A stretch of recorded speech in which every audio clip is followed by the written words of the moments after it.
Dear friends, we are back again with another another conference about the Lumen Gentium, the document of Vatican Council II.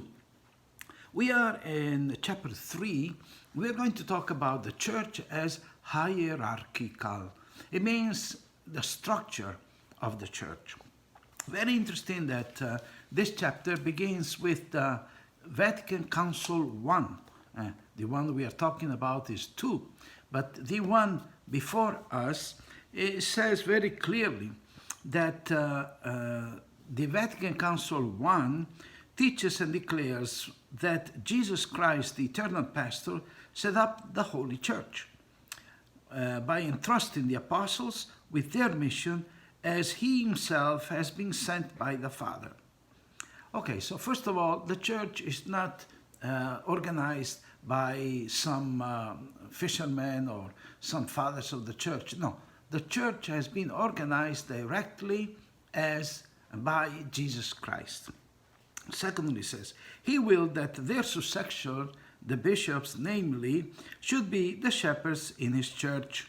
Okay, so first of all, Jesus calls the 12 apostles.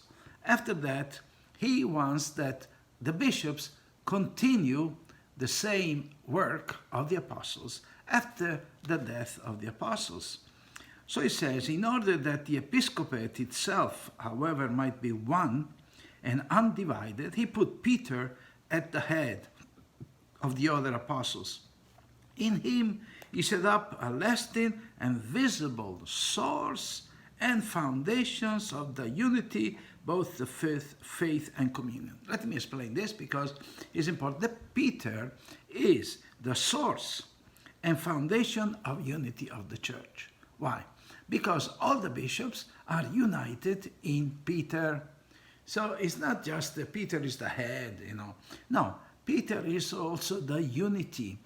The unity of the church depends on one head, which is Peter. And it is a unity both of faith and communion. So faith is the teaching, communion is the sacraments. Then it says, this teaching concerning the institution, the permanence, the nature and import of the sacred primacy of the Roman Pontiff and his infallible teaching office.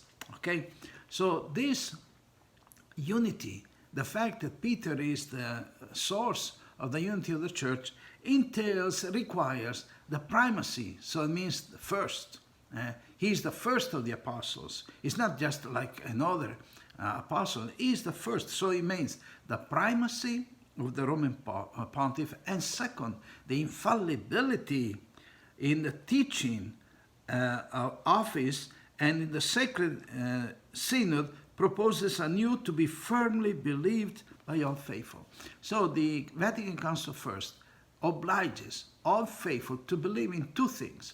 First, the primacy, that Peter is the first of the bishops, not just one and among many, he is the first. Secondly, he is also infallible when he speaks out of authority in terms of faith and morals. And this everybody has to believe. Okay, this is the Vatican Council I. And now we are going into the Vatican Council II. So then it says, we have to firmly believe these two prerogatives of Peter, first and infallible. So it says, after that, naturally, after Peter's death, we have the succession of other Peters, of the first. As much as after the death of the apostles, we have the successors of the apostles, which are the bishops. So he said then, very interesting, it says that the college of bishops, these apostles, Jesus constituted in the form of a college or permanent assembly, at the head of which is placed Peter. Okay, now here again, Jesus kept all the 12 apostles always together as a community, as we can call it a permanent assembly. So in a way, even Jesus had already established the so-called College of Bishops. Something new because we didn't have it in the first Vatican Council, but it came out in the second, which is only a clarification of what Jesus was already doing. And then it says, so that sharing his power, in the power of Peter, they might make all peoples his disciples and sanctify and govern them. Okay, so here there are three offices, three authorities, three powers that he gives. First, it says, the first is to make disciples. Second is to sanctify. Third is to govern. These are the three basic powers that the bishop has. First of all, to make disciples, to establish and baptize the children, baptize the adults, spread the church. Secondly, sanctify by the sacraments, forgiveness, Eucharist, marriage, priesthood, and so on. Third, govern. And this is also important because if we don't have a means to govern the church, then nobody can follow anybody. Everybody goes their own way. So in a way, we need these three basic powers of the bishop. First, the evangelization and to make disciples.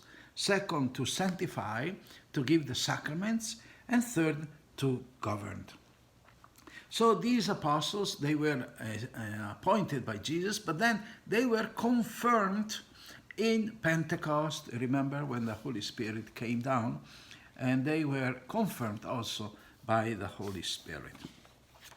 Now, let me just explain where the hierarchy is coming from. So that divine mission to bring the good news, to sanctify and to govern, it says, which was committed by Christ to the apostles, is destined to last until the end of the world. Since the gospel, which they were charged to hand on, is for the church the principle of all its life for all time. For that very reason, the apostles were careful to appoint successors in this hierarchically constituted society. So, because Jesus says that they have to preach the gospel in all nations until the end of times, now you need someone that is going to succeed the apostles once they die. So that's what the whole idea of successors come from.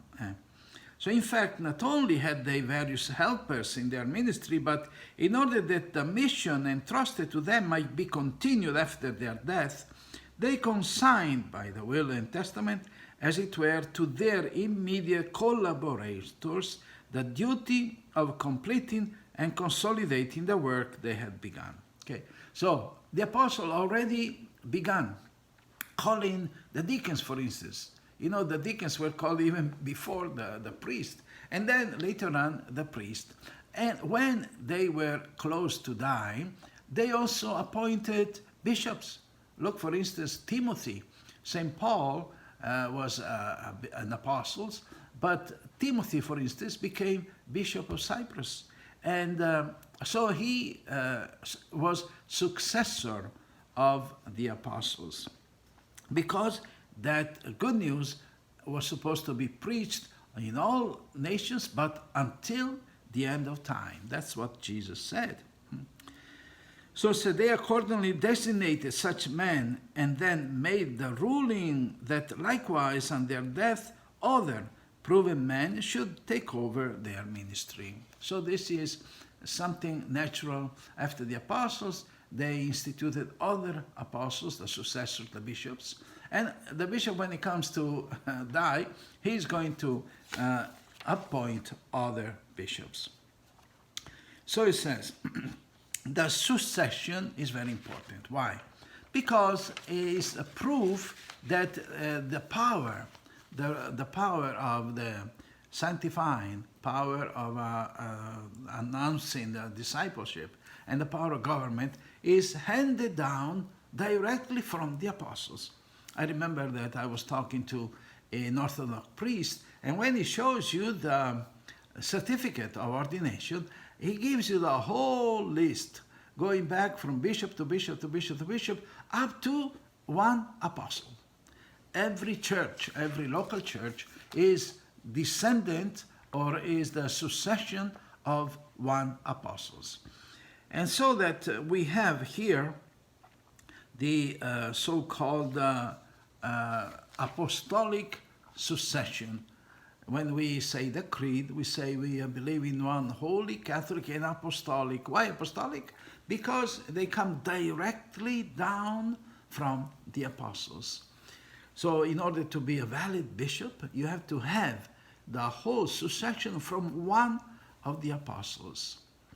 Good, let me stop here. So you see that the church is very well organized, but it begins right from the 12 apostles that Jesus Christ himself had called and appointed as his apostles.